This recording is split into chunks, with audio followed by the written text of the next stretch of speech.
You're listening to the Be Better Off Show by Kelly+Partners.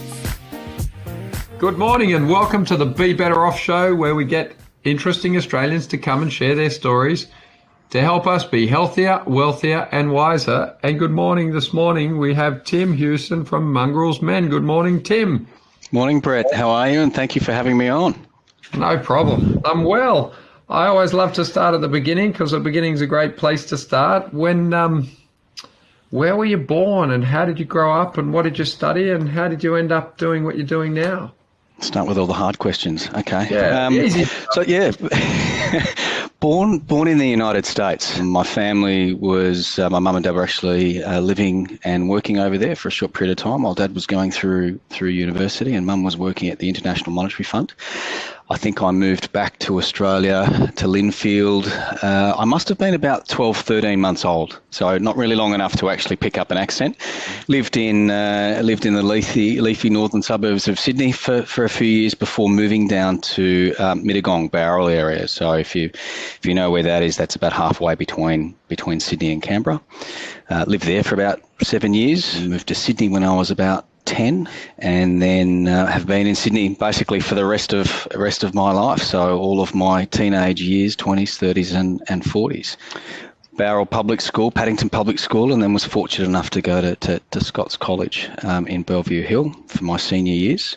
And then transitioned straight out of school into university, where I did arts. I didn't really study probably as hard as I should have for my HSC, so I didn't get into commerce, which is what at the time I thought I wanted to do. It turns out I really enjoyed the breadth of subjects that were on offer from an arts degree. You know, philosophy, political science, economics, social studies, and then went straight from university into the workforce. And I've been in banking and finance now for just going on 27 years. So what were you doing, like you do arts, how do you do arts and then end up in banking?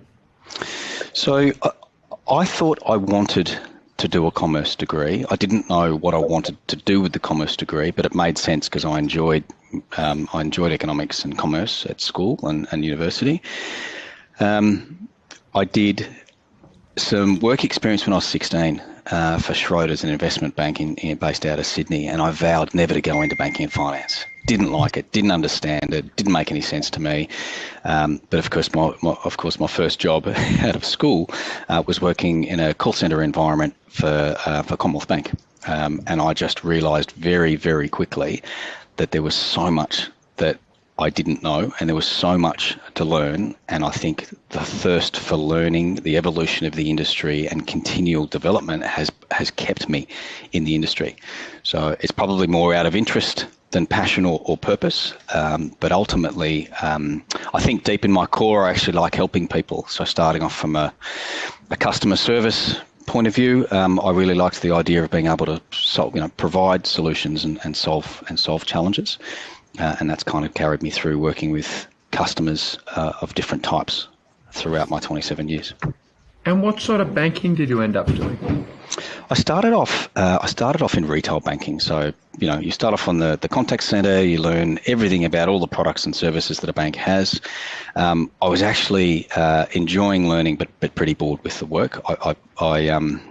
I then got yanked out of that and put onto a special program within Commonwealth Bank, which has now become part of a higher value program that they run for certain customer segments. From there, I learned about financial markets. I learned about financial advice. I learned about borrowing and credit and decisions and how they were made. And I think once I kind of got into the nitty gritty of how things worked and the why, for me, that's when it actually started to get really interesting. And so I progressed from kind of customer service into a kind of a high value or high net worth customer management role.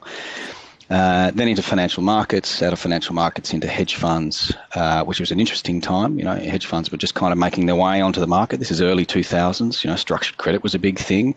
8 years later, we've got global financial crisis. But before then, I moved out of markets and back into wholesale banking, institutional banking, and then retail, where I've spent pretty much the last 15 years of my life, and getting me much closer to the actual customer.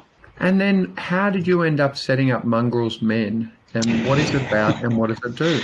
Yeah, that's a three-part question. Let me start at the beginning. So 2008, myself and a best friend wanted to organise a game of golf. Busy family, kids, work lives, other commitments. We found that we had to book in 3 months in advance to actually get some time together. So we grabbed a couple of other guys, and I think there was 8 of us in total for the first year. Of course, once you get 8 blokes together, it becomes a competition. If it's a competition, you need a trophy. And of course, we needed a name to put on the trophy. So a bunch of motley blokes from all over the place, different backgrounds. So it became the Mongrel Masters. And that was where we kicked off. Very innocently, 8 blokes just getting away for a weekend of golf. 4 years later, we have 50 to 60 blokes turning up for this golf weekend. The word starts to spread. It evolves where, we get between 50 to 100 players every year now, and it's now become an annual charity event as opposed to blokes getting away for a weekend. But there was a series of other things that happened after that, which probably led to the start of Mongrels and why I set it up. For me, I probably spent most of my 30s, deep in work, thinking that my career was the most important thing, maybe the only thing, and it came at the expense of social connections, time with family, lots of stress and anxiety about me having to, provide for family and develop a career. And during that time frame where I lost a lot of those social connections, it turns out that I needed them in my 40s, and I actually started to reach out, and things like the golf day became critically important for me because it gave me opportunities to connect. And I've got friends from school, and kids had friends, and wife had friends, but everybody else drove the social connections apart from this one thing, which was the golf day. And I didn't realise it at the time, but I was probably starting to create something quite special, not just for me, but for the guys that turned up. We're now in my early 40s, and I'm standing on the sidelines with a bunch of other dads watching our wives play soccer, having just been to watch our kids play soccer. And we turned to each other and said, why aren't we doing this? Why aren't we playing soccer? So we did. We set up a winter team and a summer soccer team, which has been operating now for about 9 years and is probably one of the closest guys units that I've ever been involved in for lots of different reasons. And throughout the course of my 40s, I go through divorce, and I'm in desperate need of social connection support, people to talk to, and I found that there was huge value in these connections that I had made, and I was fully aware of how I had lost them and had to rebuild them. And I know that there are men from a loneliness point of view, feel the effects of loneliness, 13 times worse than women. And at that stage, they were the guys that I relied upon. It was the time with them that I really needed.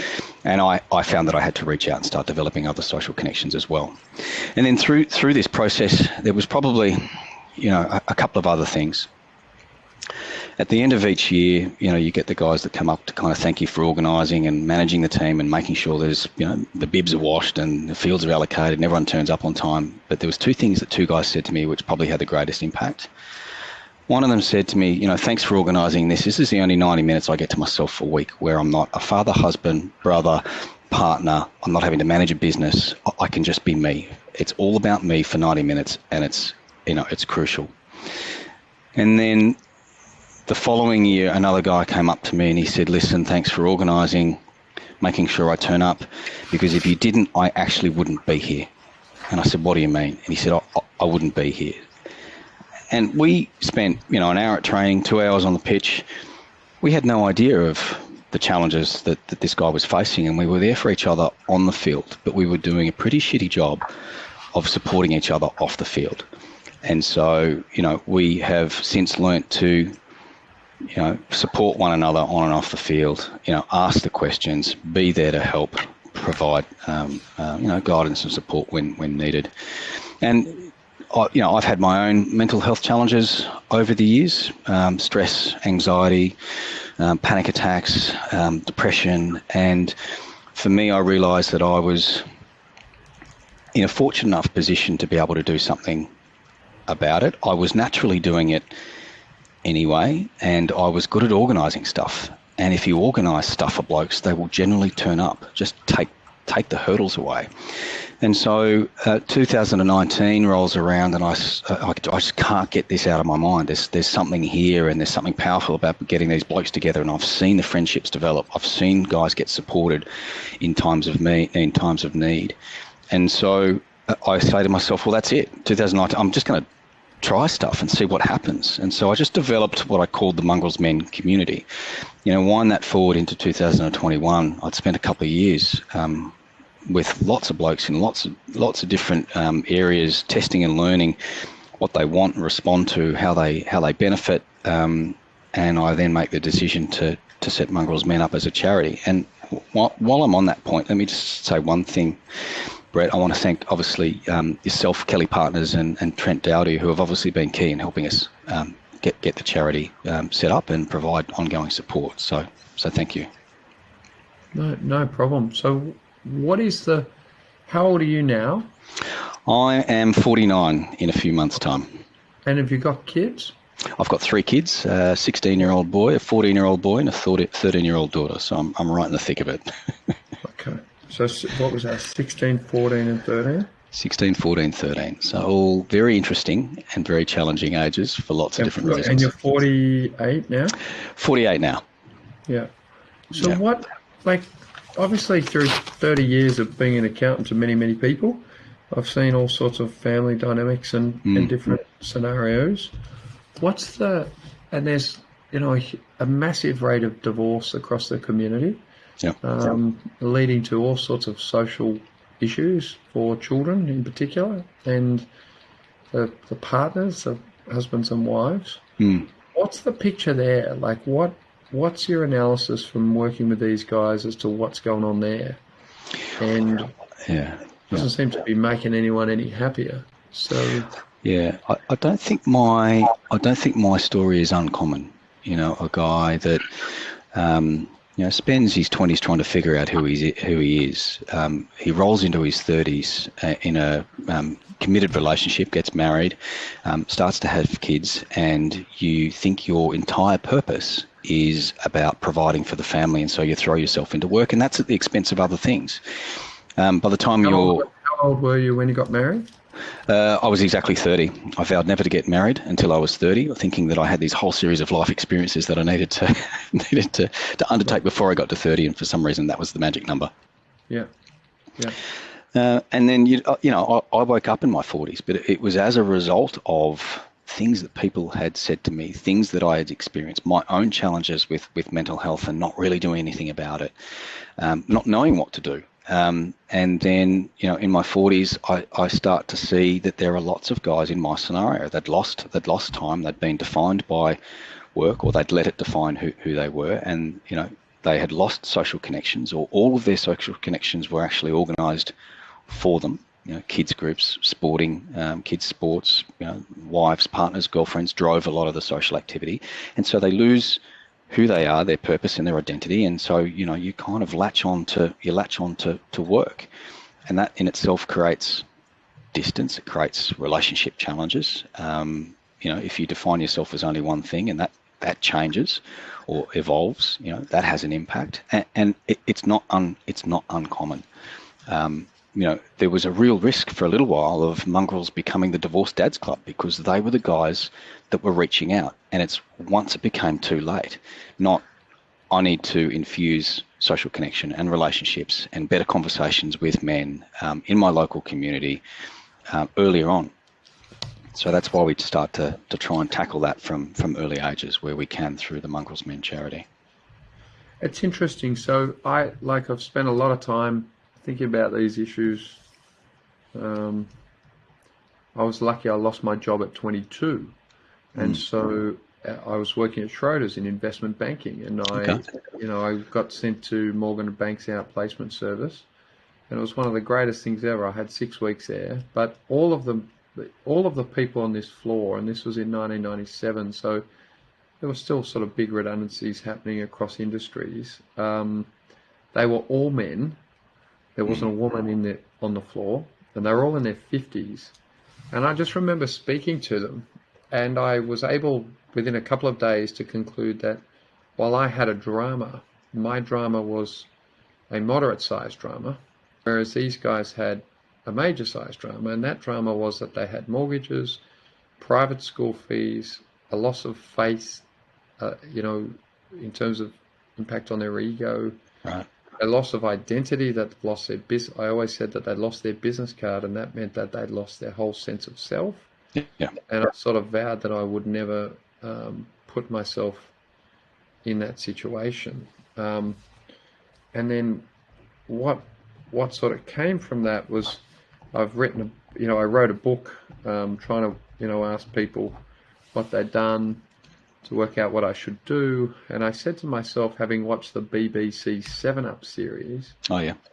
where they look at kids every 7 years, I think since they were 7, and it's the most successful documentary series in history, that I'd write a book every 7 years so that I would force myself to stop and work out where I was and whether I was happy to be where I was.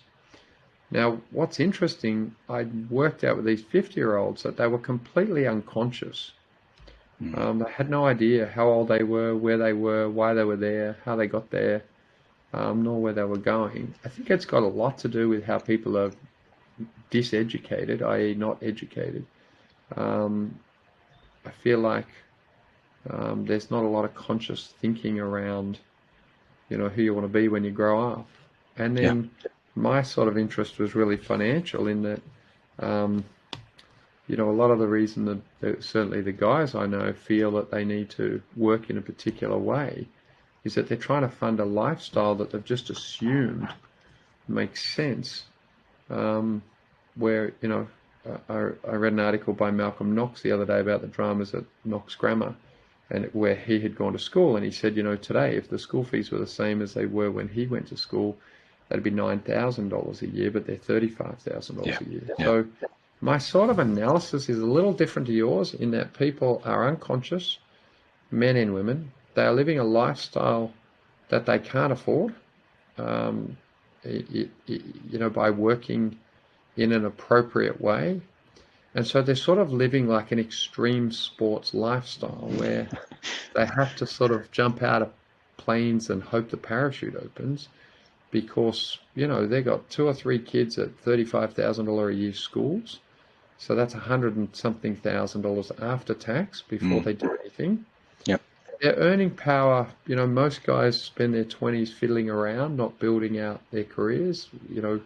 Schools keep kids at school too long, in that they're at 18 you can send a so-called adult to war, but they're not ready to earn an income or provide for themselves until they're about 30.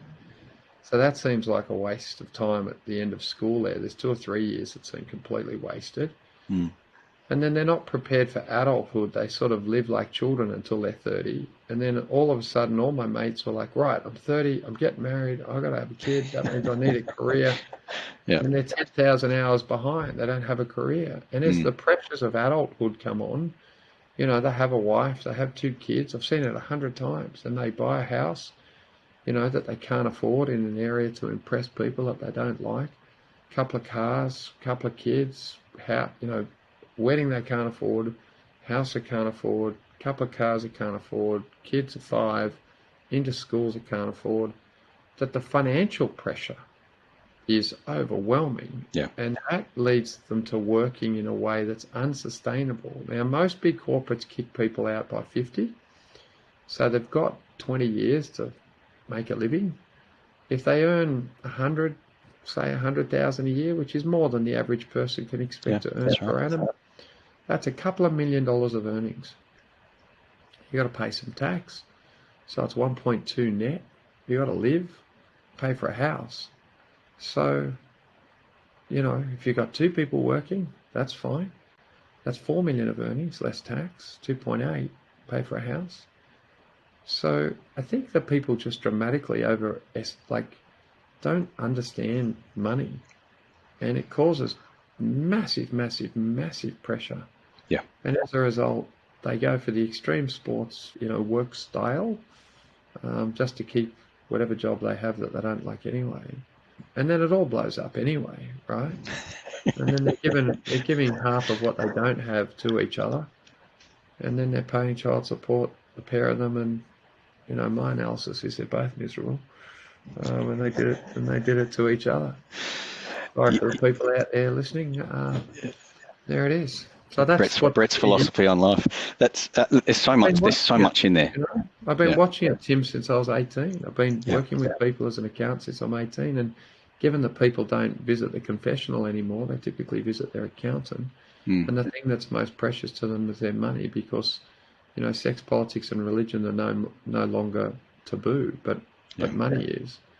And so people just don't really talk about the money end of the game. It seems to cause so much of the pressure.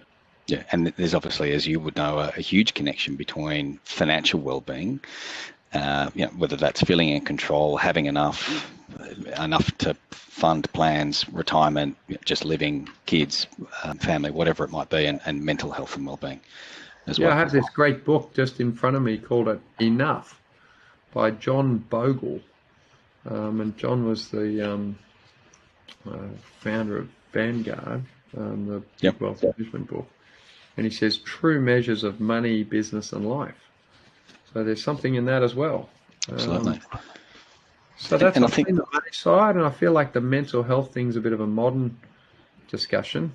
But like, how much abuse can you do to your brain before it reacts? In terms of lifestyle, drinking, pressure, stress, and then your brain's pretty unhappy. Yeah, well, I know that you've had Chelsea Pottinger on this podcast series and Into the Office before, and she talked obviously about how she had to rewire how she kind of went through the day to deal with the change or the metamorphosis that was required for dealing with mental health. But it is a modern discussion, and you've probably touched on a really important issue, and something that we try and tackle. Like, if you break down everything that we try and do, we use movement, exercise, and activity to get guys together, but ultimately what we want to do is get guys talking, off the couch, into fresh air, outdoors, engaging with other blokes in their local community, forming new social connections and relationships, but just get them talking. I think one of the positive outcomes of COVID and the epidemic in the last 3 years has been an increased focus around mental health and well-being. It's not something I was taught to do, and if I think about my grandfather, Navy guy, structure, you work in a factory and you work your way up. My father worked incredibly hard, for us, himself and family, and I was just taught to work hard and you'll get the reward, or just, you've got challenges, suck it up, move on, man up, and kind of battle on, soldier on. I think the discussion is improving, the stigma is improving. There's still so much work to do. Kids at younger years. About it helps, though, Tim? I actually think it does, but in the sense of, I think awareness is important. Awareness is critical.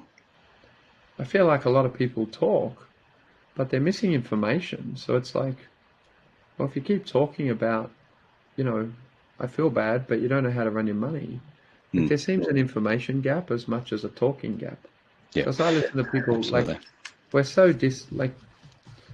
uneducated because we're not taught anything that matters, frankly. That,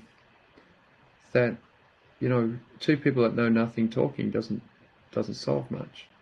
No, it doesn't. And so, critical points in people's lives, you could understand why we see such significant statistics around, depression. 1 in 8 men every year, 1 in 5 blokes will experience anxiety every year. 7 out of 9 suicides every day are blokes. If a bloke defines himself by having to provide for the family and something happens, something changes, and the monetary component is a key driver, and they define themselves by that, then a bloke's got a real challenge as to how they respond if they're not taking care, not just themselves, mentally and physically, but also financially. So you talk about mental fitness, physical fitness. What about monetary fitness as well for monetary well-being? And that obviously is incredibly interwoven with mental well-being. And if you're married to somebody who knows nothing about money, it's going to be pretty stressful. Like, I see it all the time. It's like, well, hang on, where's the money tree? And no man's a money tree and no woman's a money tree. But I just see the spending and the lack of understanding as driving just enormous pressure. Yeah. Yeah. So, yeah, look, I think the mental health issue, I think is really important, and it's good that there's more awareness. I feel like there's not enough awareness of how people's financial ignorance causes stress and causes these issues. Yeah. Because it's almost like now a lot of people are anxious and depressed, and it's like, well, yeah, what do you reckon's causing that would be a better discussion, and money's a big part of it. Yeah, I absolutely agree with you. I mean, there's obviously so many factors that play into it, but the financial component is obviously part of it. Also thinking having no belief in anything bigger than yourself is a massive part of it, right?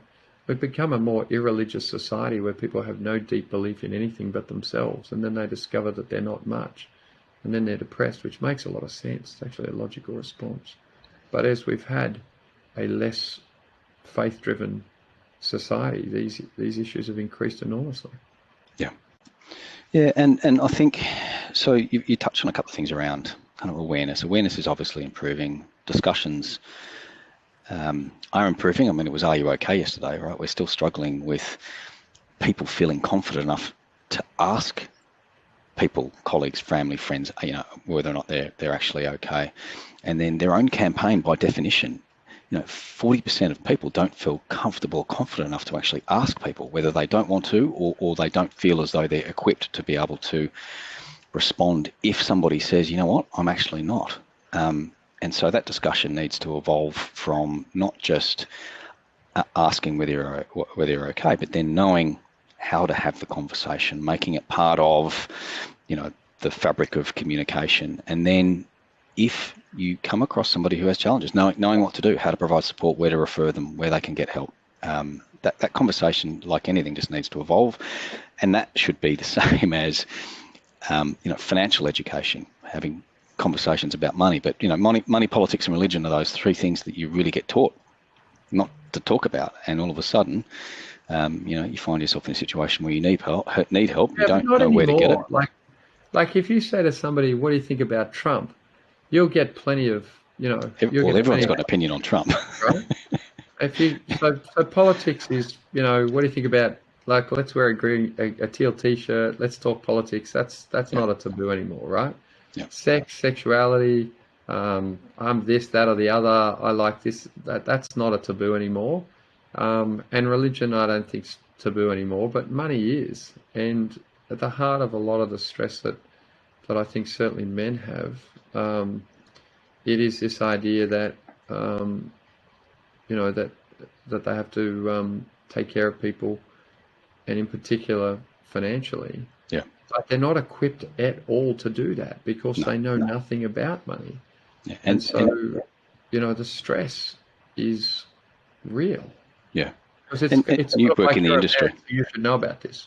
Yeah, you work in the industry, right? So you know that if financial wellbeing as an outcome is derived from getting advice, only one in five adult Australians are getting financial advice. But that advice, thank God that it is only 1 in 5, because that advice is crap, right? So that's the problem as well, right? That's why that number's so low, because there was so much criminality going on in the financial advice industry, which is even worse, right? Like, this is a massive social issue that is in a for-profit context where the behaviour has been appalling by advice professionals. So the government's legislated the hell out of it, such that no one can get any advice, frankly. But really, that advice is product advice around financial planning and what to buy and whatnot. But like very old-fashioned advice, you talk about your father and your grandfather. They would have had very different ideas about, you get married, you stay married, you go to church on Sunday, you don't buy things you don't need, you live very conservatively financially. Yep. And I would argue that as a result of some of those ideas, they had less stress. Now it's a more modern, fast-moving, complex world today. But I feel like we've thrown out so many of those big ideas, baby with the bathwater, and I'm not sure they've been replaced with anything substantial. No, and if you don't know what to do or how to deal with, you kind of just, you take it on board. I don't think people like admitting weakness or fault, right? Which is part of the challenge around having mental health conversations. Yeah, absolutely. Right. So the "Are you okay?" one's a really good example, Tim. So, just for our people listening, we teach our people how to answer a phone, and we teach them how to transfer a phone call. And the reason is I worked in organisations where the phone would ring and everyone would hide because they just didn't know what to say. Good morning. This is this is Kelly+Partners. My name's Brad. They just didn't know. Yeah. So no one would answer the phone. And then if they answered a phone, they didn't know how to transfer it. So they would hide because, oh, good. Hi, Brad. Could you put me through to Tim? Oh, no, I don't know how to do that, so I better not answer the phone. Yeah. Right? So as a result, no one answered the phone. So I feel like your point about "are you okay" is spot on, in that it's one thing to ask somebody, "Are you okay?" But if they say, well, not really, you need to have some answer as to, okay, well, maybe we should get you to talk to Lifeline, or do you want to catch up or come over and see me? But I do believe that the reason that people don't answer the phone in most businesses is they don't know what to do. Most people don't ask people, are they okay, because they just don't know what to do if the person says, no, I'm actually not. So it's kind of like, it is that next step, isn't it? So what would you say from your training and learning now and the experience that you've had?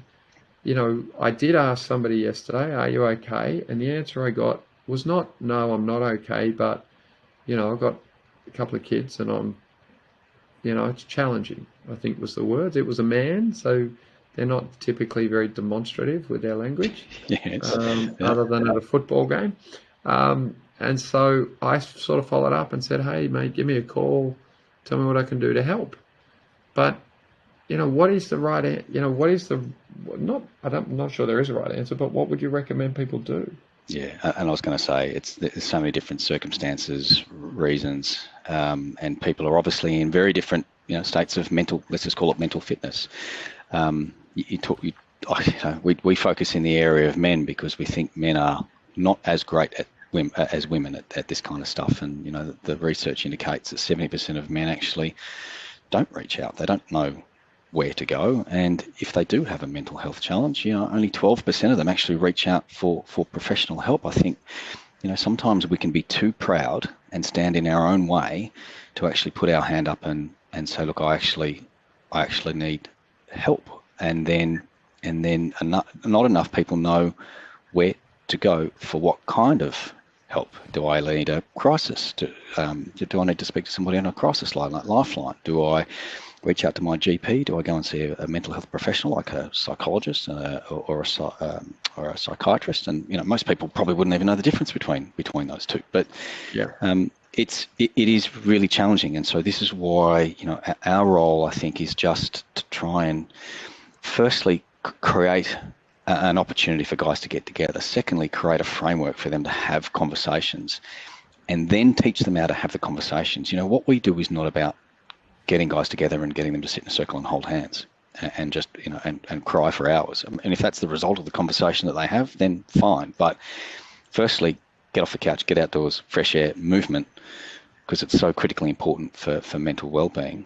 And then, develop rapport through frequency, friendships, trust, conversation, and then start to dig a little bit deeper. And the next step then is teaching guys to have the right types of conversations, ask the right types of questions, or then knowing what to do. And it's a challenge, I think, that is multi-generational. I know that the conversations that are being had around awareness are better for younger generations, but we've still got 40 odd % of youth aged 16 to 24 that have mental health disorders as well. So even though the conversations are being had, there's still a huge challenge in those cohorts or those age groups.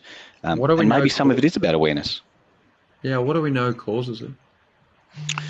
Look, I think there's a range of different issues. I think societal pressures have changed over generations, and we expect so much more of ourselves and others as people, professionally, as friends, as colleagues, as students.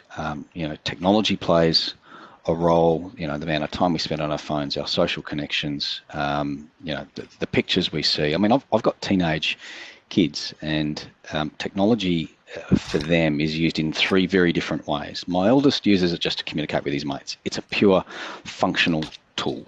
He doesn't consume rubbish content. And my second son consumes information to learn and change and be creative and develop out of interest and research. And my daughter, 13, uses social media and her technology, yes, to stay connected, and during COVID, all of those connection opportunities were critical, but now it's about content, and that content is not always great educationally, but it is moulding the way they see the world, and that is, I think, ultimately my concern. And for me, breaking down using infrastructure and technology, it can be a fantastic tool, but having a conversation with real people, I think we're kind of getting out of practice. And so, yesterday I went to a work event for Are You OK? And there was 100 people in the room. And, I do this stuff for sales. I talk to people. I do this stuff as part of the charity work. But even I went into that scenario with 100 people and went, I don't feel equipped to be having conversations with a lot of people that I don't know, because I'm so out of practice after the last 3 years of being mostly in isolation. And I can talk most of the time. So, we kind of need to be taught how to reconnect with one another, and it's critically important, because we know that that's what, as human beings, we probably crave the most. Someone to love, to care about and love us, and to connect and feel connected with people. When you break it down, that's its most basic. If we get that, I think that could be hugely beneficial. Friendship groups, social connections, family, friends, and otherwise. I know that if you look at blokes in particular, we talked a little bit about divorce before. Having been through divorce, I think I mentioned, we're more likely to feel the effects of loneliness, and there's a huge connection between loneliness and mental well-being. And if blokes are not reaching out, and they're feeling the effects of loneliness significantly more than women, it's very hard for us to reach out, put our hand up for help. We're not very good at it, and we haven't probably got those social connections that women have that they can rely upon.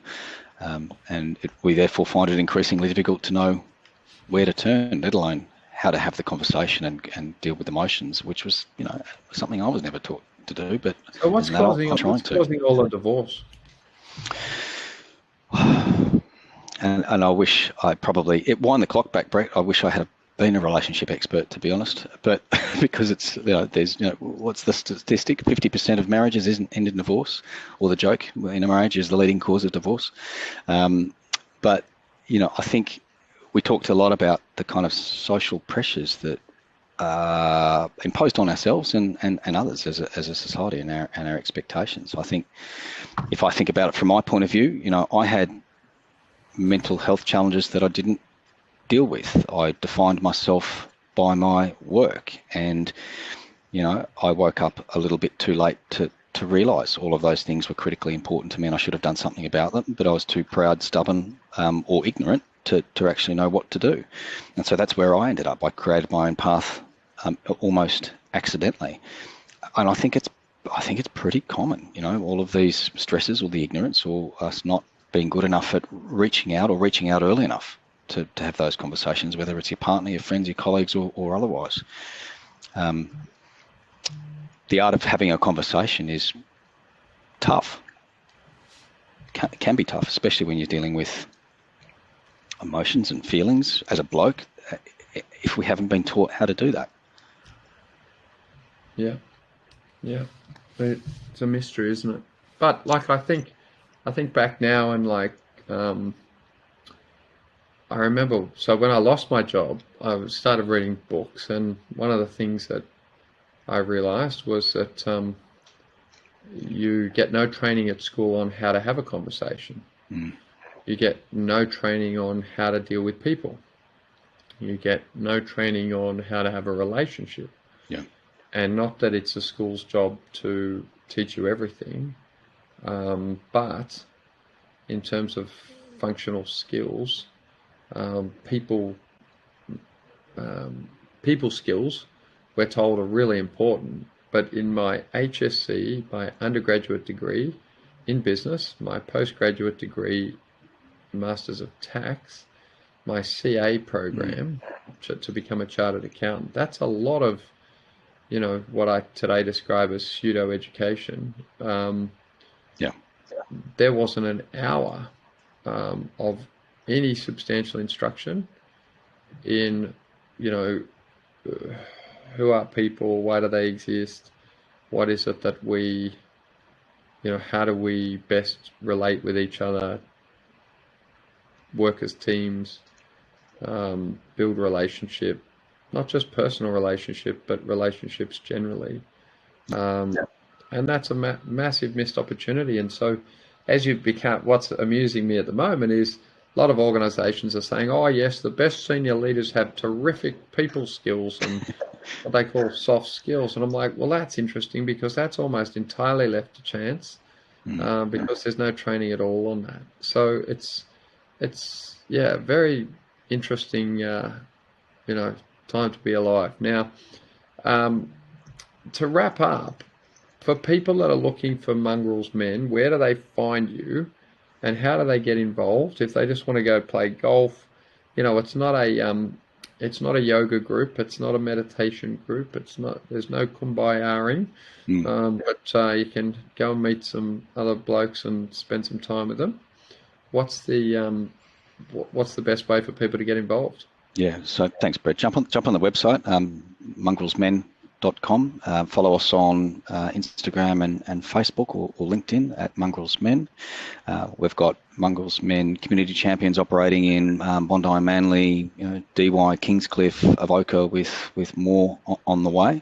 We quite often get women, sisters, partners encouraging blokes to come along. I'd encourage anyone who's a bloke who's listening to kind of reach out and find if there's a Mongrels group in the area, or we're always looking for community champions to start up activities. And it is about movement, so it's as simple sometimes as a walk and talk, but we do have a range of different outdoor and exercise or movement related activities to get blokes moving, because there's a huge connection between obviously movement, physical health and mental health. So that's going to be the easiest way to keep up to date and on our events and activities and find us. But conversations like this, Brett, are also critically important to make sure that we reach out to as many blokes and have the greatest impact on the greatest number of men as possible.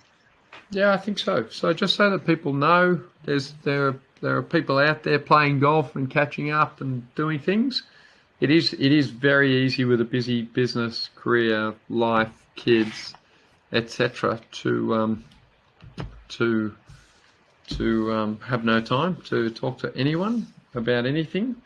I understand that, and I think that this can make a real difference. So I want to really thank Tim for joining us today. I think it's a really important message for people to reflect on and take action on, not just for their mates, but within their workplaces.